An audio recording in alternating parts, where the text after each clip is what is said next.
Hello नमस्कार दोस्तों, Priyanka teach Hindi classes पर आपका स्वागत है। दोस्तों, हिंदी व्याकरण में हमारा संधि टॉपिक चल रहा है, जिसमें हम स्वर संधि को पढ़ चुके हैं और अब हमारी व्यंजन संधि चल रही है। व्यंजन संधि में हम नियम नंबर 1 से लेकर नियम नंबर 12 तक 2 वीडियो में पूरा अच्छी तरह से पढ़ चुके हैं। आज हमारी यह तीसरी वीडियो है व्यंजन संधि पर और इसमें हम नियम नंबर 13 से पढ़ने वाले हैं। तो दोस्तों, आप लोग अगर उन वीडियो को नहीं देखे हैं, जाकर ज़रूर देखिए। आपको बहुत ही लाभ मिलेगा और प्रत्येक परीक्षाओं में यह पूछे जाने वाला टॉपिक है, जो कि संधि से किसी भी परीक्षा की आप एग्ज़ाम की तैयारी कर रहे हैं, अगर उसमें हिंदी व्याकरण पूछा जा रहा है तो संधि से 1-2 प्रश्न हमें देखने को ज़रूर मिलते हैं। तो दोस्तों, बिना देरी किए हुए आप वीडियो को ज़रूर देखिए। मैं आपसे हर वीडियो में बोलती हूँ, आप लोग नोट्स ज़रूर बनाइए। नोट्स से आपको बहुत लाभ मिलेगा। एक तो आप अपने हाथों से लिखेंगे, सोच-सोच कर, समझ-समझ कर, पढ़-पढ़ कर लिखेंगे। इससे भी आपका और कॉन्सेप्ट क्लियर हो जाएगा। और दूसरी बात कि जब परीक्षा का जो समय होता है, परीक्षा की जो तारीख होती है, वह नज़दीक आ जाता है, तो हम इधर-उधर ना भटक कर जो अपने हाथों से लिखे रहते हैं नोट्सों को अपने से समझते हैं, पढ़ते हैं, उसे पूरा अच्छी तरह से हम रिवीजन करते हैं, तो नोट्स का कई फ़ायदा होगा। दोस्तों, आप लोग नोट्स बना रहे हैं तो यह बहुत अच्छी बात है। तो बिना देरी किए हम अपने वीडियो को स्टार्ट करते हैं। आज हम नियम नंबर 13 देखेंगे। नियम नंबर 13 हमारा क्या है कि यदि सा से पहले, अब कौन सा सा हमारा है, तालव्य सा, उस सा से पहले आ या आ के अलावा अन्य स्वर आए तो सा के स्थान पर क्या हो जाएगा, हमारा मूर्धन्य सा हो जाता है। यानी प्लस हमारा है, प्लस के इधर हमारा क्या रहेगा, कोई भी स्वर रहेगा, परंतु शर्त हमारी क्या है, जो आ या आ है, जो हमारा आ या आ, ये दोनों आ को छोड़कर कोई भी स्वर आता है, कोई भी स्वर आता है, और उसके बाद हमारा क्या आएगा, सा आएगा। वो भी कौन सा सा, तालव्य सा। तो इस सा के स्थान पर क्या हो जाएगा, हमारा मूर्धन्य सा हो जाएगा, जिसे कि हम षटकोण वाला सा भी कहते हैं। तो ये वाला सा हो जाएगा किसके स्थान पर, तालव्य सा के स्थान पर। किस स्थिति में, जब आ या आ को छोड़कर कोई भी स्वर आता है, तो उस स्थिति में जो तालव्य सा होता है वह हमारा मूर्धन्य सा हो जाता है। यानी कि जिसका उच्चारण हम मूर्धा से करते हैं, तालव्य हम इसे इसलिए बोलते हैं क्योंकि इस सा का उच्चारण हम तालु से करते हैं, तो इसे हम तालव्य सा बोलते हैं। प्रायः इसे छोटा सा भी कहा जाता है। अब हम देखते हैं इसके उदाहरण को देखकर आपको और स्पष्ट हो जाएगा। जैसे कि हमारा यहाँ पर उदाहरण दिया गया है, वी इधर प्लस है और इधर सम है, बराबर हमारा क्या हो जा रहा है, विषम। अब सा इधर देखेंगे आप, सा के पहले हमारा क्या शर्त थी कि आ या आ को छोड़कर कोई भी स्वर, तो यहाँ पर हमारा कौन सा स्वर दिखाई दे रहा है, वाह में हमारा ई स्वर दिखाई दे रहा है। तो ई और इधर सा को देखते ही हम, ये जो हमारा तालव्य सा है वो किस में बदल जाएगा, हमारा मूर्धन्य सा में बदल जाएगा। तो इधर से हम तो वी उसी तरह से ले लेंगे, फिर इधर से जो हमारा तालव्य सा है उसे हम मूर्धन्य सा में कर देंगे, बस माँ लिख देंगे। उसी तरह से हमारा ये विषम नया शब्द बन जाएगा। अब दूसरा हमारा है नी प्लस सिद्ध। अब नी हमारा क्या है, नी में हमारा छोटी ई है, इधर हमारा क्या है, सा है। अब इन दोनों का मेल होगा तो क्या हमारा हो जाएगा, तालव्य सा हो जाएगा। तो इधर से नी हम लोग लिख लिए, इधर से सा में बस हम क्या लिख देंगे, मूर्धन्य सा लिख देंगे, बस सीधा सीधा वही उतार देंगे, हमारा ये हो जाएगा पूरा संधि। यहाँ पर विच्छेद किया गया, यह उसका नया शब्द है। उसी तरह से हमारा आता है निषेध। अब निषेध तो हम प्रायः इस तरह से लिखते हैं शुद्ध रूप में, लेकिन जो इसका संधि विच्छेद होता है वो सेध हम इस तरह से लिखते हैं, नी प्लस सेध। इधर का हम ई लेंगे, इधर का हम सा लेंगे, दोनों के स्थान पर क्या हो जाएगा, मूर्धन्य सा हो जाएगा। बस सा के जगह पर हम मूर्धन्य सा लिख देंगे, वो हमारा शब्द नया बन जाएगा निषेध। उसी तरह से अभिधन सेक बराबर अभिषेक। अभिषेक तो हम शुद्ध रूप में इसी तरह लिखते हैं, परंतु जब हम उसका विच्छेद करते हैं दोस्तों, यहाँ पर हमारा छोटा सा हो जाता है, यही हमारा सही है। अनुधन संग बराबर अनुसंग। अब यहाँ पर सा को हम किस में बदल दिए हैं, मूर्धन्य सा में बदल दिए हैं। जैसे सुधन सुस्त बराबर सुसुप्त, इधर का जो हमारा ऊ है स्वर है और इधर का हमारा सा है, दोनों के स्थान पर क्या हो जाएगा, मूर्धन्य सा हो जाएगा। अब मूर्धन्य सा, बस सा के जगह पर हम मूर्धन्य सा लिख देंगे, ऊ की मात्रा वही लगा देंगे, आधा पा और ता बराबर हमारा क्या हो जाएगा, सुषुप्त हो जाएगा। अब नियम नंबर हमारा 14 क्या कह रहा है कि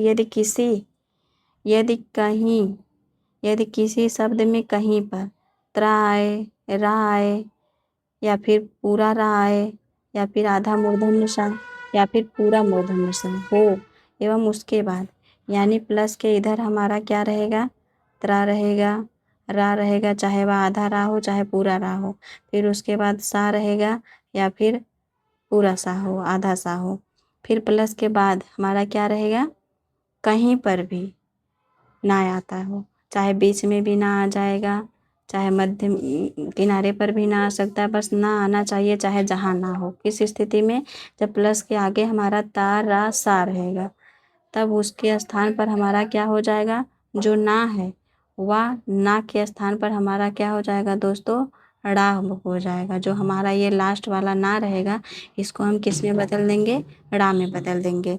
जैसे कि यहाँ पर बॉक्स में भी वही समझा कर लिखा गया है कि त्रा रा, चाहे आधा रा हो चाहे पूरा रा हो, उसी तरह से मूर्धन्य सा, चाहे आधा सा हो चाहे पूरा सा, जो ये हलंत लगा रहता है उसे हम आधा स्वर कहते हैं, क्योंकि इसमें स्वर नहीं रहता है तो उसे हम आधा कहेंगे।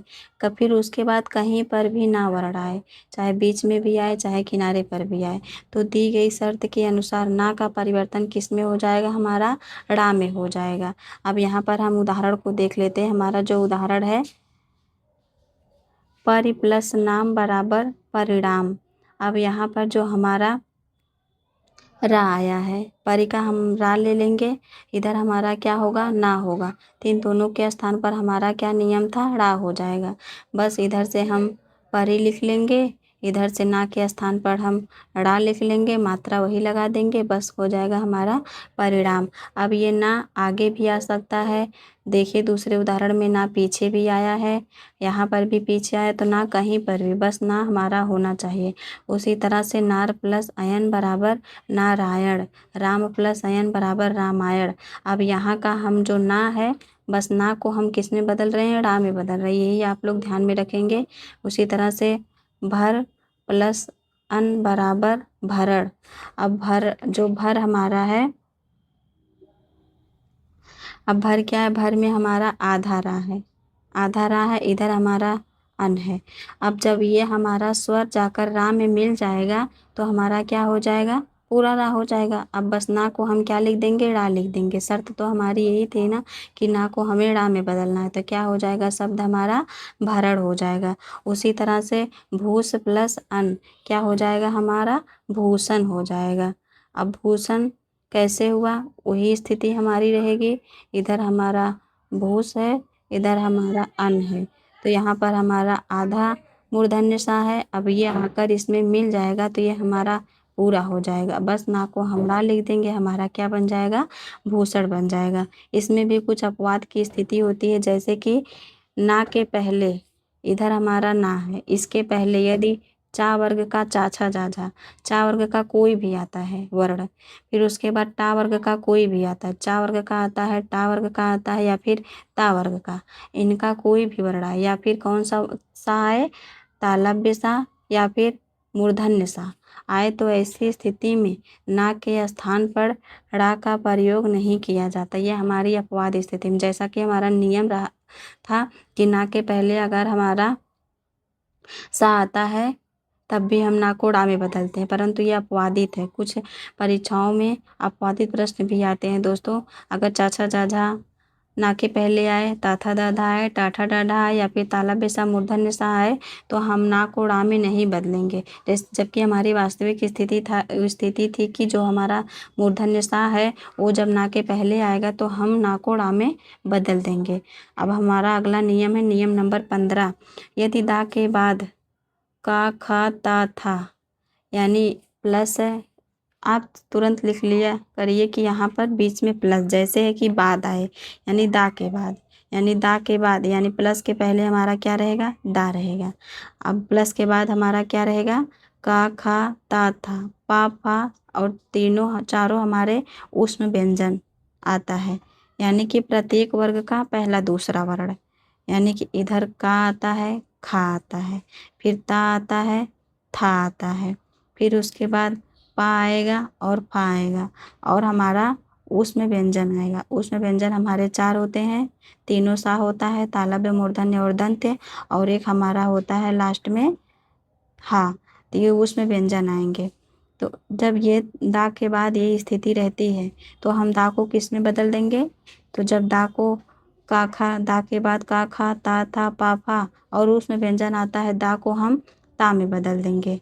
जैसे कि हम उदाहरण देखते हैं, उदाहरण को देखते आप और अच्छे से समझ जाएंगे। यहाँ पर दिया है उद धन कट। अब यहाँ पर उद प्लस कट, अब यही हमारा दिया है।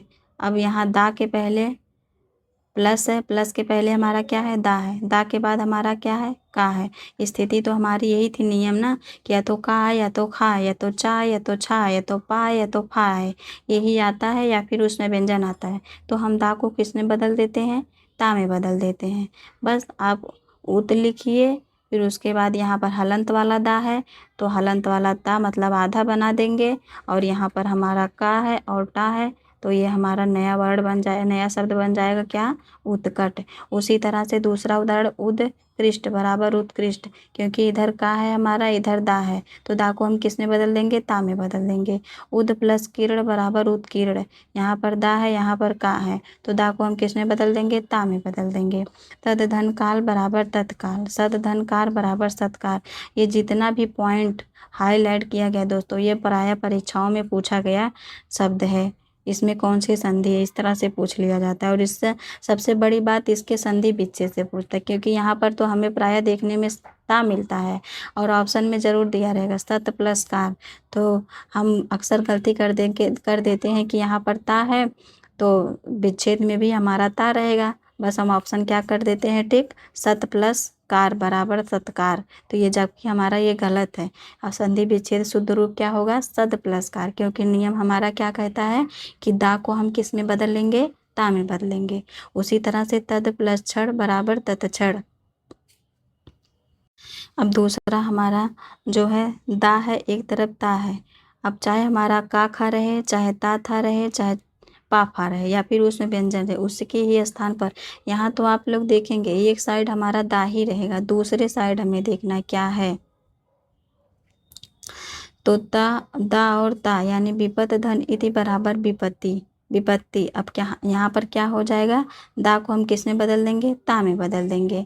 अब उद धन तीर्ण बराबर उत्तीर्ण, दा को हम किस में बदल रहे हैं? ता में। उद धन तर बराबर उत्तर, क्योंकि यहाँ पर ता है, यहाँ पर भी दा को हम ता में बदलेंगे तो डबल ता हो जाएगा, क्योंकि इस यह भी ता रहेगा और इसको भी हम ता में बदल रहे हैं। उद्धन्तम बराबर उत्तम। अब नियम नंबर हमारा 16 क्या कह रहा है कि किसी भी स्वर के बाद, किसी भी स्वर के बाद, अब प्लस हमारा बीच में रहेगा।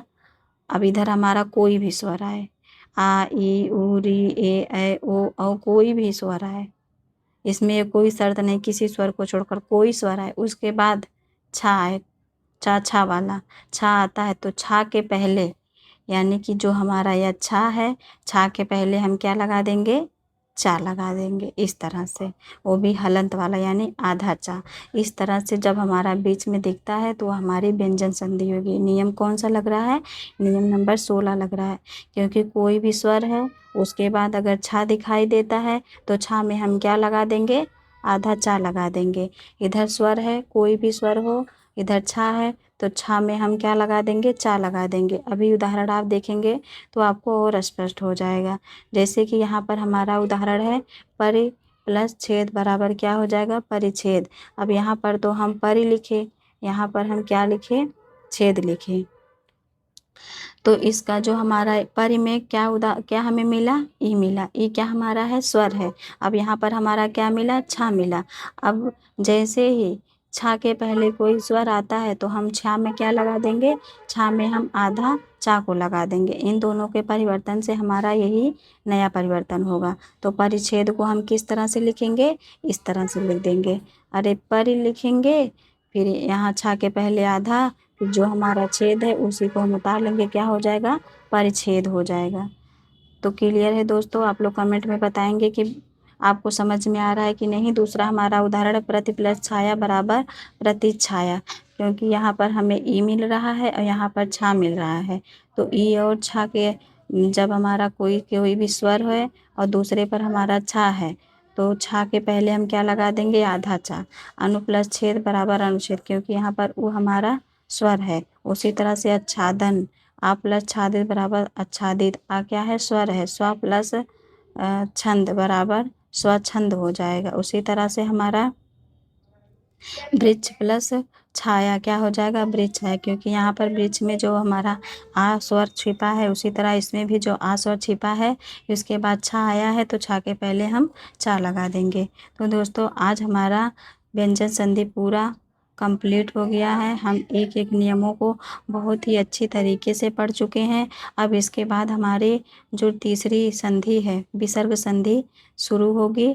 आप लोग कमेंट में ज़रूर बताएंगे कि आपको यह वीडियो कैसी लगी, आपको किस प्रकार से समझ में आया, किस प्रकार से आपको समझाया जाए और अच्छा से अच्छा भी कंटेंट किस प्रकार से लाया जा सकता है। दोस्तों ये हम आपके कमेंट के माध्यम से ही पता कर पाते हैं। तो दोस्तों वीडियो देखने के बाद आप लोग एक कमेंट ज़रूर करेंगे और साथ में नोट्स बनाते रहेंगे। नोट्स आपके लिए बहुत उपयोगी है दोस्तों। मैं हर वीडियो में हर बार एक से अधिक बार मैं कह देती हूँ कि आप लोग नोट्स ज़रूर बनाइए, अपने हाथों से बनाइए। पीडीएफ पर भरोसा मत करिए। पीडीएफ मोबाइल में पड़ी की पड़ी रह जाती है, परंतु जो आप हाथ से लिखते हैं, लिखा हुआ आपको याद रहता है। तो दोस्तों मिलते हैं एक नई वीडियो में नई ऊर्जा के साथ। तब तक के लिए राधे राधे, जय श्री कृष्णा।